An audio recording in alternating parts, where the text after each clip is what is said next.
Hello বন্ধুরা, আজকে আমি এক্সপ্লেনেশন করতে চলেছি 2026 সালের blockbuster movie KD the Devil মুভিটি। এই মুভিতে আমরা জানবো একজন বোকা ছেলে কিভাবে শয়তানকে দমন করার জন্য রাক্ষস হয়ে ওঠে। তাই তোমাদেরকে বলবো সম্পূর্ণ ভিডিওটা দেখার জন্য। ভিডিও শুরু করার আগে আমি তোমাদেরকে বলতে চাই, তুমি যদি আমার চ্যানেল নতুন হয়ে থাকো তাহলে এখন এই চ্যানেলটি সাবস্ক্রাইব করে এই ভিডিওতে একটা লাইক দিয়ে দাও। গল্পের শুরুতে দেখা যায় এক দোকানে বাবা তার ছেলেকে মজা কিনে দিচ্ছে। এরপর সেখান থেকে তারা দুজন একটা অটোর মধ্যে উঠে পড়ে। আর তখনই একটা ট্রাক এসে সেই অটোটাকে মেরে দেয়। তারপর দেখা যায় পুরো শহরের মধ্যে একের পর এক খুন খারাপি হয়ে যাচ্ছে। এরপর দেখা যায় এক বিয়ে বাড়ি, সেখানে এক আইপিএস অফিসারের মেয়ের বিয়ে। তার মেয়ের বিয়েটা খুব ভালোভাবেই হচ্ছিল। হঠাৎ সেখানে কিছু পুলিশ অফিসার চলে আসে আর এসেই সবাইকে জানায় এখানে স্যারের পরিবার সারা সবাই চলে যান। তারপর সবাই সেখান থেকে চলে যায়। এরপর দেখা যায় আইপিএস অফিসার সুরাপ্পা তাদেরকে বলছে, কি ব্যাপার তোমরা এখানে কেন? সেই পুলিশ অফিসারকে স্যারকে জানায় ওই দিন যে আপনার সাথে যারা যারা দেখা করেছিল তাদের সবার ফ্যামিলিকে মেরে ফেলা হয়েছে, এখন শুধু আপনার ফ্যামিলি বাকি রয়েছে। তাই আমরা সন্দেহ করছি এবার আপনার ফ্যামিলির উপর হামলা হবে, এর জন্য আমরা প্রোটেকশন দেওয়ার জন্য এসেছি। এরপর সুরাপ্পা বলে, ও আচ্ছা, তাহলে সে শহরেও ঢুকে পড়েছে। এরপর সুরাপ্পা একটা গল্প বলতে থাকে। সাল 1975, তখন এই দেশে কুস্তিগির অনেক ফেমাস ছিল। সেখানে একজন পালোয়ান ছিল যার সামনে কেউ দাঁড়াতে পারতো না। তাকে দেখে সবাই ভয় পেত। সে শুধু কুস্তিগিরির মধ্যেই সীমাবদ্ধ ছিল না, গোটা রাজ্যের মধ্যে সে সন্ত্রাসীগিরি করতে থাকে। শুরু হয় তার অবৈধ ব্যবসায়ীর ভাণ্ডার। এভাবে চলতে চলতে একসময় পুলিশ অফিসাররাও তাকে দেখে ভয় পেত। সে যেন মানুষ নয়, সাক্ষাৎ শয়তান। তার নাম ছিল দেবা। দেবার একটা ডান হাত ছিল, ওনার নাম হচ্ছে কাফি। সে ছিল খুবই ভয়ঙ্কর একজন মানুষ। দেবার কাছে পৌঁছানো তো দূরের কথা, কাফির কাছেও কেউ পৌঁছতে পারতো না। কাফি দেবার সাথে থাকার কারণে দেবার কেউই কিছু করতে পারতো না। আর দেবাকে স্বয়ং সাপোর্ট দিত এমএলএ, সেজন্য তাকে প্রশাসন কিছুই করতে পারতো না। এরপর একদিন দেবাকে ধরার জন্য সরকার থেকে এক স্পেশাল অফিসারকে আনা হয়। দেবাকে ধরার জন্য তাকে ফুল পাওয়ার দেওয়া হয়। আর এই অফিসার হচ্ছে সুরপ্পা, এখন যিনি গল্পটা শোনাচ্ছেন। এরপর একদিন দেবাকে দেখা যায় এক গ্রামের মধ্যে। সেখানে এক সাংবাদিক লুকিয়ে লুকিয়ে তার ছবি তুলছিল, আর এটা দেখে ফেলে দেবা। এরপর দেবা তার গাড়ি থেকে একটা তলোয়ার একটা গুলি নিয়ে সেই সাংবাদিককে কুচি করতে মারতে থাকে। আর তাকে বলতে থাকে, এবার ছবি তোল। দেবা খুব ভালো করে জানতো কেউই তার কিছুই করতে পারবে না, সেজন্য সে সবসময় ওপেনে খুন করত। এরপর দেবা চলে আসে এক কাবাডি খেলার ময়দানে। আর সেখানে দেবা নিজেই খেলার মধ্যে নেমে পড়ে। তার বিপরীতে ছিল কয়েকজন শক্তিশালী পালোয়ান, আর তারা হচ্ছে সুরপ্পারই লোক। সুরপ্পা আসলে দেবাকে মারার জন্য এই লোকগুলোকে হায়ার করেছে। এরপর দেখা যায় তাদের খেলা শুরু হয়ে যায়। খেলার মাঝখানে দেবা তাদেরকে ইচ্ছামতো মারতে থাকে। এক পর্যায়ে খেলা শেষ হয়ে গেলেও শেষ হয় না দেবার তাণ্ডব। এরপর দেখা যায় এই লোকগুলোর যিনি বস ছিলেন তার মাথা কেটে থানার মধ্যে নিয়ে আসে দেবা। আর পুলিশদের বলতে থাকে মাথা তো পাওয়া গেছে, কিন্তু বডি পাওয়া যাচ্ছে না, এই জন্য আমি এফআইআর লেখাতে এসেছি। এরপর দেবা চলে যায় সুরপ্পর কাছে আর তাকে বলে, তুই যে লোক ভাড়া করেছিলি আমাকে মারার জন্য, তারা তো আমার কিছুই করতে পারেনি। তোর যত ইচ্ছে তত লোক ভাড়া কর, আমার কিছুই করতে পারবি না। তার এই ভয়ানক রাগান্বিত চেহারা দেখে সেখানে তাকে সব পুলিশ অফিসাররাই ভয় পেয়ে যায়। এরপর সেনেন্টিনে কালী, ও আবার দেবার অনেক বড় ভক্ত ছিল। গ্রামের মানুষরা সবাই তাকে বোকাশোকা মনে করত। এরপর কালীকে দেখা যায় দেবার কুস্তির ময়দানে। ও প্রতিদিন দেওয়ার খেলা দেখার জন্য এখানে চলে আসতো। এরপর সেখানে হঠাৎ করে এক বাচ্চা এসে কালীকে বলে, তোর ভাই তোকে ডাকছে। এটা শুনে কালী অনেক অবাক হয়ে যায়, কারণ অনেক বছর ধরে কোনো এক কারণে তার ভাই তার সাথে কোনো কথা বলে না। এরপর কালী তাড়াহুড়ো করে সেখান থেকে বাসে চলে যায়। কালীর ভাইয়ের নাম হচ্ছে ধর্মা।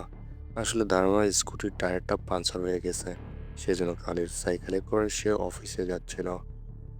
এরপর থেকেই দেখা যায় কালী প্রতিদিন সকালবেলা তার ভাইয়ের গাড়ির টায়ারটা পাঞ্চার করে দিত, যেন তার ভাই তার সাথে করে অফিসে যায়।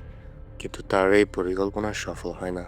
ধর্মা যখন দেখে আজকেও টায়ার পাঞ্চার হয়ে গেছে, সে তার ভাইয়ের সাইকেলে করে না যেয়ে অন্য একটা স্কুটিতে করে অফিসে চলে যায়। তাদের জীবনটা এইভাবে বেশ কিছুদিন চলতে থাকে। এরপর দেখা যায় সিএমের একটা ফ্যাক্টরি ছিল। সেখানকার শ্রমিকরা তাদের কিছু দাবি নিয়ে আন্দোলন করতেছিল। এরপর সিএম এবং তার শালা মিলে এই বিষয়ে আলোচনা করতেছিল। এখানে শালা দুলাভাইকে বলে তাদের যে দাবি আছে সেই দাবি পূরণ করা কোনোভাবেই সম্ভব না। এই জন্য সিএম তার ক্ষমতা ব্যবহার করে পুলিশ ডেকে আনে শ্রমিকদের উপর লাঠিচার্জ করার জন্য। এরপর শুরু হয় শ্রমিকদের উপর লাঠিচার্জ।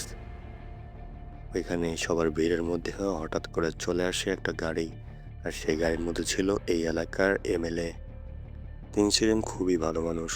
সেজন্য সিএমকে বলতেছিলেন ওনাদের যে দাবি আছে সব দাবিদার পূরণ করতে হবে, না হলে আপনার ফ্যাক্টরি বন্ধ থাকবে। কিন্তু এমএলএর কথা কোনোভাবেই মানতেছিল না সিএম। সিএম তাকে জানায় তুই নিচে আসিস, নিচেই থাক, উপরে ওঠার চেষ্টা করিস না। এরপর দেখানো হয় ধার্মাকে। ধার্মা ছিল একজন স্কুল মাস্টার। তার যে স্কুল ছিল সেটি ছিল খুবই ভাঙাচোরা। চালের ছিদ্র দিয়ে পানি পড়তো। ছাত্ররা ঠিক মতো পড়াশোনা করতে পারতো না। এরপর ধার্মা চিন্তা করে তাকে কিছু একটা করতেই হবে। এরপর ধার্মা চলে যায় এমএলএ অন্যায় আপ্পার কাছে। আসলে এমএলএ অন্যায় আপ্পার ধার্মার অনেক ক্লোজ বন্ধু ছিল। তার পরিবারের সাথে ধার্মার খুবই ভালো সম্পর্ক ছিল। এমএলএর বাড়িতে এসে তাকে বলে স্কুলের চাল নষ্ট হয়ে গেছে। চাল দিয়ে পানি পড়ার কারণে বাচ্চারা ঠিক মতো পড়াশোনা করতে পারছে না। তুই এটা কবে ঠিক করে দিবি বল। এসব বিষয় নিয়ে তারা অনেকক্ষণ কথা বলতে থাকে। এরপর দেখা যায় ধার্মার শার্টে কিছু একটা লেগে যায়। সে যখন শার্ট চেঞ্জ করতে যাবে ঠিক তখনই অন্যায় আপা তার বুকে একটা ট্যাটু দেখতে পায়। আসলে এই ট্যাটুটা একটা মেয়ের নাম ছিল। অন্যায় আপা তাকে বলে অনেক হয়েছে, এবার একটা বিয়ে করে ফেল, কতদিন আর এভাবে মেয়ের জন্য বসে থাকবি। কিন্তু ধার্মা এগুলো নিয়ে কোনো কথাই বলছে না। অন্যদিকে দেখা যায় কালীর একটা কেরোসিনের দোকান ছিল। সে লাক্সি নামে এক মেয়েকে ভালোবাসতো, কিন্তু মেয়েটাকে কখনো বলতে সাহস পেত না। এরপর লাক্সমিকে দেখা যায় কালীর দোকানের আশেপাশে। সে প্রচুর কথা বলতো, সবসময় কারো না কারোর সাথে ঝামেলা লেগেছিল তার। লাক্সমি যখন কেরোসিন কিনতে কালীর দোকানে চলে আসে, দোকানে বসা ছিল কালীর এক বন্ধু। সে লাক্সমিকে কেরোসিনে মাপে কম দেয়। এই বিষয়টা দেখে ফেলে লাক্সমি। সে বিষয়ে তো খুবই রাগান্বিত হয়ে যায়। একপুরে তাকে মারতে যায়। সেখানে চলে আসে কালী, আর সে এসে তাকে থামানোর খুবই চেষ্টা করে, কিন্তু সে ব্যর্থ হয়। লাক্সমি ছিল খুবই চালাক টাইপের মেয়ে। এরপর কালী তাকে বলে চলো আমরা একটা সমাধানের মধ্যে আসি। আর লাক্সমি তখন জানায় আজকে সন্ধ্যায় আমার বাসায় চলে আসিস, এসব বিষয়ে আলোচনা করব। এটা বলেই সেখান থেকে চলে যায় লাক্সমি। এরপর সেদিন রাতে কালী লাক্সমির বাসায় চলে গেল। লাক্সমি জানায় এসব কথা বলার এখন আমার মুড নেই, এইসব ব্যাপারে কাউকে কথা বলবো। এরপরের দিন কালীর দোকানে চলে আসে লাক্সমির এক বান্ধবী, আর এসেই কালীকে বলে লাক্সমি তোমাকে ডেকেছে। কালী যেতেছিলেও তার বন্ধু তাকে যেতে দেয় না। এর ফলে কালীও যেতে রাজি হয় না। এই ব্যাপারটা লাক্সমি যখন জানতে পারে তখন লাক্সমি নিজে এসে কালীকে জোরে জোরে ডাকতে থাকে, কিন্তু এতে কোনো লাভ হয় না। তখন লাক্সমি বলতে থাকে তুমি তো তোমার ভাইকে খুব ভয় পাও, তোমার ভাই যদি জানতে পারে তুমি মানুষের সাথে প্রতারণা করছো তাহলে তোমার কি হতে পারে ভেবে দেখো একবার।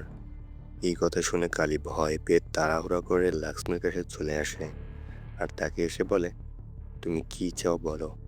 এরপর লাক্সমি বলে কাউকে আমার সিনেমা দেখতে যাবো, তুমি যদি আমার জন্য 2টা টিকিট কিনে আনতে পারো তাহলে আমি ভেবে দেখবো তোমাকে মাফ করা যায় কিনা। এরপর কোনো উপায় না থাকায় এর পরের দিন কালী 4টা টিকিট কিনে লাক্সমিকে 2টা দেয়, আর 2টো নিজেদের জন্য রেখে দেয়। তারা যখন সিনেমায় ঢুকতেই যাবে ঠিক তখনই এন্ট্রি নেয় দেবা। দেবার সাথে দেখা করার জন্য অনেক চেষ্টা করছে কালী, কিন্তু দেবার ধারের আশেপাশেও যেতে পারছে না কালী। দেবা তার সুন্দরী বউকে নিয়ে সিনেমা দেখতে এসেছে। সেখানে তার কর্মকাণ্ড দেখে বোঝাই যাচ্ছে দেবা তার বউকে খুবই ভালোবাসে। দেবাকে দেখে সবাই ভয় পেত, কিন্তু দেবা তার বউয়ের মাথায় ছাতি ধরে আছে। এরপর তারা হলের ভিতরে চলে যায় সিনেমা দেখতে। তো বন্ধুরা আজকের আমার এই এক্সপ্লেনেশন ভিডিও এখানে শেষ করছি। এই এক্সপ্লেনেশনের আমি পার্ট 2 নিয়ে আসবো খুব শীঘ্রই। তোমরা যদি খুব তাড়াহুড়ো করে চাও তাহলে অবশ্যই কমেন্টে জানাও। তো আজকের মতো আমি চলি, তোমাদের সাথে দেখা হবে নেক্সট কোনো ভিডিওতে।